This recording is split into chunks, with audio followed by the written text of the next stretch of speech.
Hello students, Wasim सहियर स्वागत है आपका एक बार फिर से हमारे और आपके प्यारे से यूट्यूब चैनल के ऊपर, जिसमें आज हम लोग सीखने वाले हैं फिजिक्स सब्जेक्ट, जिसमें जेईई मेन 2020 का ये जो एमसीक्यू है वो आज हम लोग सॉल्व करेंगे। तो बेसिकली जो हमारा क्वेश्चन है वो यूनिट्स एंड डायमेंशन इस लेसन से है।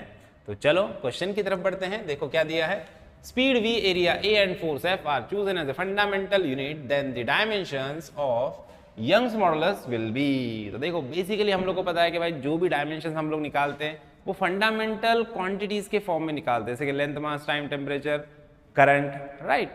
लेकिन यहाँ पे हम लोग को बोला है कि यंग्स मॉडुलस y के डायमेंशन हम लोग को निकालना है वेलोसिटी, एरिया और फोर्स के फॉर्म में, है ना।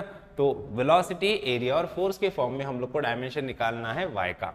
तो इसके लिए सब में पहले हम लोग क्या करेंगे, प्रिंसिपल ऑफ होमोजेनिटी का यूज करने वाले हैं, है ना।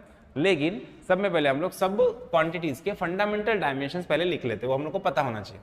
जैसे कि y जो होता है हमारा यंग्स मॉडुलस, ये स्ट्रेस के बराबर होता है, प्रेशर के बराबर, फोर्स अपॉन एरिया। तो इसका जो यूनिट होगा, फंडामेंटल डायमेंशन होगा, वो क्या हो जाएगा, यहाँ पे आ जाएगा अपना m1 kg, उसके बाद l अपॉन l मतलब -1 और t⁻²। उसके बाद स्पीड, वेलोसिटी क्या होता है, लेंथ अपॉन टाइम मतलब l1 t⁻1। एरिया क्या होता है हमारा, l × l, l² l2। उसके बाद फोर्स क्या होता है हमारा, फोर्स होता है kg/s। मास इंटू एक्सेलरेशन, तो m acceleration m1 l1 t⁻²।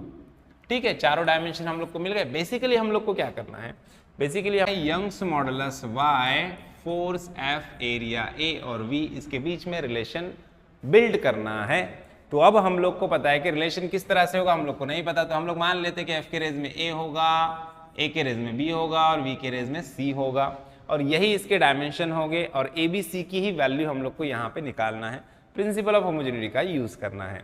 तो क्या करेंगे, अब देखो यहाँ पे इनके जो फंडामेंटल डायमेंशन है वो यहाँ पे पुट कर दो। y के फंडामेंटल डायमेंशन क्या है, m1 l-1 t⁻²। ठीक है। f फोर्स के फंडामेंटल डायमेंशन क्या है, m1 l1 t⁻² whole raise to a, force के रेज में a है। उसके बाद एरिया क्या होता है हमारा, area l2 whole raise to b। Velocity क्या है, l1 t⁻1, इसके रेज में क्या आ जाएगा, c आ जाएगा। ठीक है, तो अब क्या करेंगे, अब इसको ओपन करेंगे, ब्रैकेट्स को ओपन करेंगे। 1 × a क्या होगा, m⁻a, l1 × a क्या होगा, l⁻a, t⁻² × a क्या होगा, -2a। ठीक है, अब यहाँ पे देखो l⁻² × b क्या होगा, l⁻²b।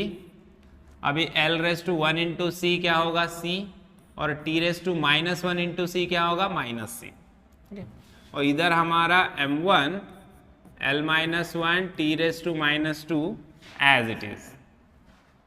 ओके, अब क्या करेंगे, अब हम लोग क्या करेंगे, जिन जिन के डायमेंशन सेम है उनको कंपेयर करेंगे। जैसे यहाँ पे m का एक ही टर्म है तो ये m⁻a, l के यहाँ पे 3 टर्म है और t के 2 टर्म्स है। पहले t के टर्म्स लिख लेते हैं, यहाँ पे भी t है, यहाँ पे भी t है, दोनों का बेस सेम है, तो ऊपर क्या होगा, एडिशन होगा, -2a -c। तो यहाँ पे लिख दूंगा मैं -2a -c।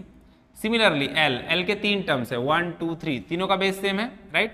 ऊपर क्या होगा, एडिशन, यहाँ पे a है, यहाँ पे क्या है, +2b है, यहाँ पे क्या है, +c है।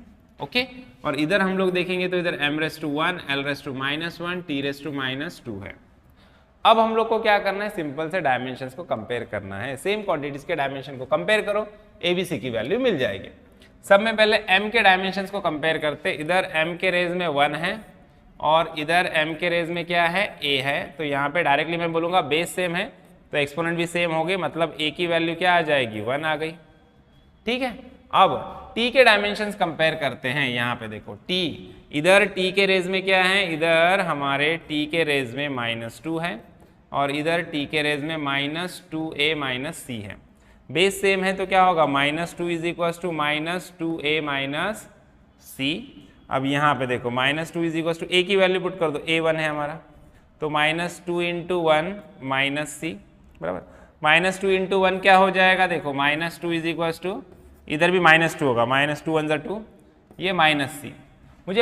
मुझे c की वैल्यू निकालनी है, c नेगेटिव है, c को इधर लेके आओ तो इधर c + c हो गया, ये -2 एज इट इज, ये -c इधर आया, +c होगा, ये -2 इधर जाएगा तो क्या होगा +2 हो जाएगा, और ये -2 + 2 क्या हो जाएगा 0, तो c की वैल्यू क्या आ गई 0। ओके, अब c की वैल्यू 0 का यहाँ पे एक ही ऑप्शन है जो कि दिख रहा है अपने को, ऑप्शन डी। ऑप्शन डी हमारा करेक्ट ऑप्शन है, लेकिन मैं आपको आगे भी सॉल्व करके बता देता हूँ। देखो बी निकाल के बता देता हूँ। देखो अब यहाँ पे हम लोग क्या करेंगे, अभी l के डायमेंशंस कंपेयर करते हैं। इधर l के रेज में क्या है -1 है, और इधर l के रेज में क्या है l⁻a + 2b + c है। तो देखो बेस सेम है तो मैं क्या बोलूँगा -1 = a + 2b + c हो जाएगा। 1 और c की वैल्यू यहाँ पे पुट कर दीजिए। देखो -1 = a1 है + 2b और c मेरा 0। ये 1 इधर आएगा तो क्या होगा -1, ये इधर आएगा तो ये भी -1 हो जाएगा, +1 इधर आया तो -1 = 2b, तो ये क्या होगा -2 = 2b। तो मेरा b = क्या होगा -2/2, मतलब b की वैल्यू क्या आएगी -1। तो देखो a हमारा 1 है, b -1 और c 0। a1 यहाँ पे कुछ नहीं, मतलब a1 है, b -1 और c 0, मतलब ऑप्शन डी अपना करेक्ट ऑप्शन है। c की वैल्यू मिलती ही हम लोग समझ गए थे कि c का यहाँ पे एक ही ऑप्शन है जहाँ पे c 0 है, तो ऑप्शन डी ही हमारा करेक्ट ऑप्शन रहेगा।